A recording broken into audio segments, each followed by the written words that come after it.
A few weeks ago, I called up my dad, who lives in Brampton, which is about an hour and 40 minutes from where I live.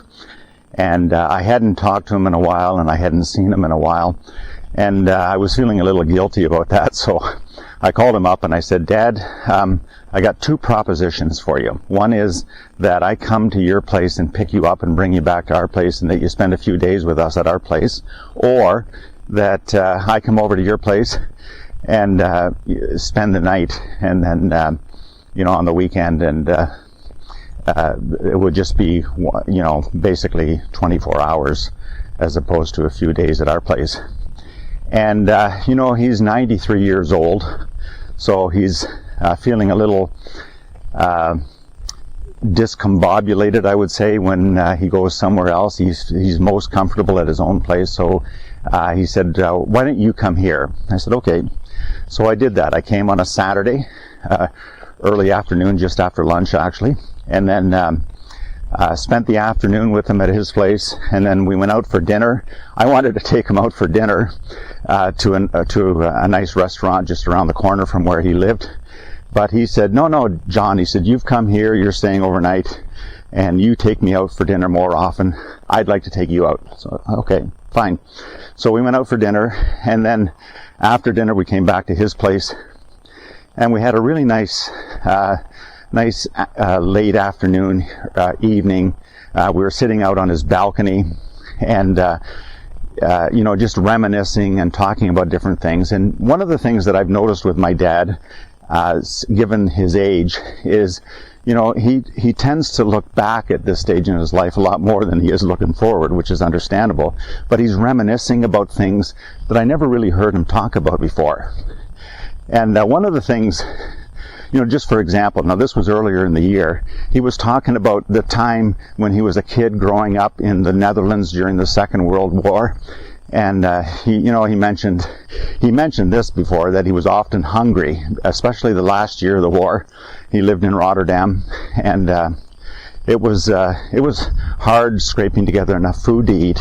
I remember one story that he told me was that him and his brother had bicycles, and they had a basket on the front of the bicycle, and of each bicycle, and they put a fake floor, a fake bottom, I would say, in the baskets, and then they put some clothing and what have you on top of that. And they went out into the country to farms, and they would buy, on behalf of their family, some food, and they would put it underneath that fake bottom and put the clothing back on top, because there were checkpoints along the way with the Nazis, the German soldiers, stopping people on the road, checking out. And so they were successful in garnering some food that way. But and there's other stories that are much more troubling, and I'm not going to go into that now. But this weekend there, a few weeks ago, we were sitting out on his balcony, and he was reminiscing about when him and my mom were first married. My mom had a home which was built by my first father, who passed away. And but anyway, they decided to sell that home, and it was only about a 3 or 4 year old bungalow my dad had built, and it was a nice home. It was on a large lot. It had a single car garage. It had stairs going at the back of the garage down into the basement, and which was really nice because my dad was a contractor. So for that time period, it was actually quite a nice home. Anyway, they sold that home in the early 60s for $10,000. And my dad was reflecting on that, because he said, at that point, my income was around $4,500 a year. So he said, for $10,000 like that, and that was a nicer, probably above average home at that stage. But for an average home, it was about, the cost of an average home was about twice what it would be in terms of your income, family income. Now, fast forward to just a few years ago, during the COVID epidemic, that my mom passed away, and my dad sold their house in Burlington, which was again a bungalow, but this time with a loft. It had vaulted ceilings. It was a semi-detached home with a double car garage. and it sold for, I'm not going to say exactly how much, but it sold for over $1 million. And I checked the average income in Ontario at that point was just over $100,000.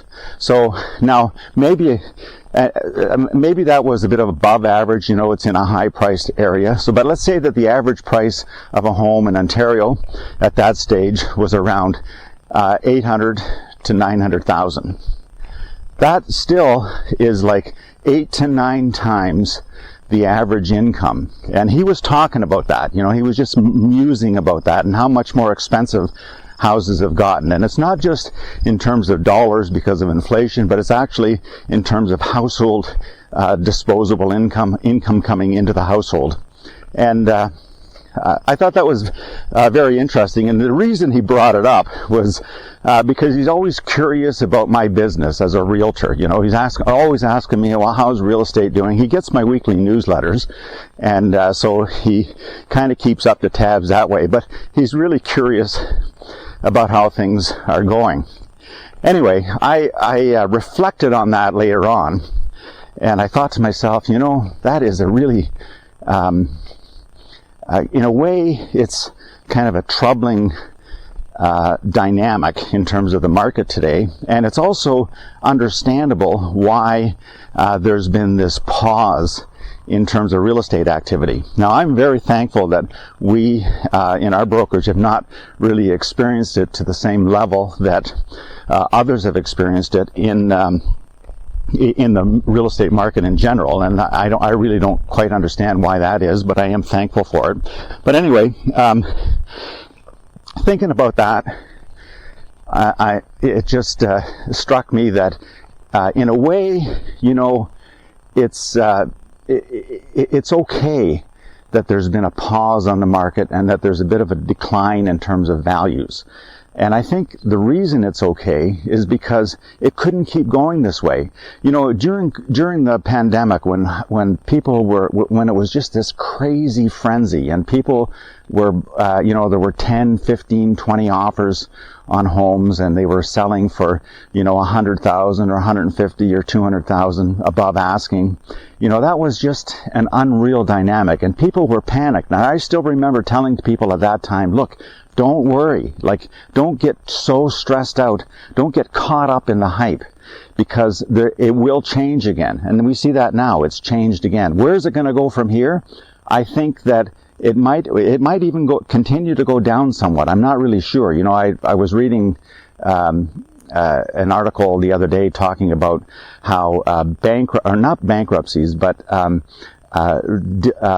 people are behind on their mortgage payments. In the amount of people or the number of mortgages that are running behind, significantly behind, is substantially higher than it was even just a year ago. And I think the Bank of Canada is kind of concerned about that, and that's one of the reasons why we've seen a couple of interest rate drops, and they're talking about 2 or 3 more between now and the end of the year. And so it kind of it kind of makes sense that things have settled down.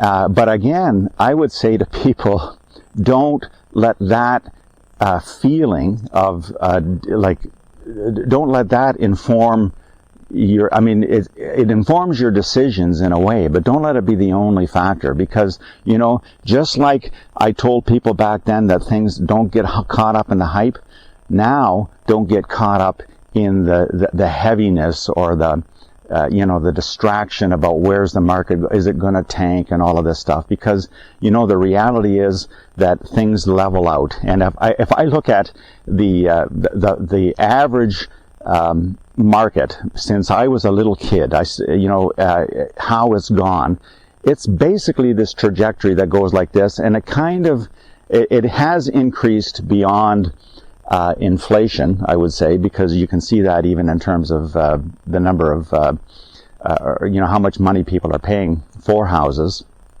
in comparison to their real income. But it's not the only factor. Anyway, I'm rambling at this stage, so I'm going to cut it short now. If you have any questions, or if you want to have some more thoughtful discussion about where the market is headed and how that might impact you personally, by all means give me a call at any time. I'm happy to have that conversation. And again, I don't pretend to know it all, but a lot of it is common sense if you wade through all of the hype. Thanks for watching. I hope you're having a great day, and we'll talk again soon.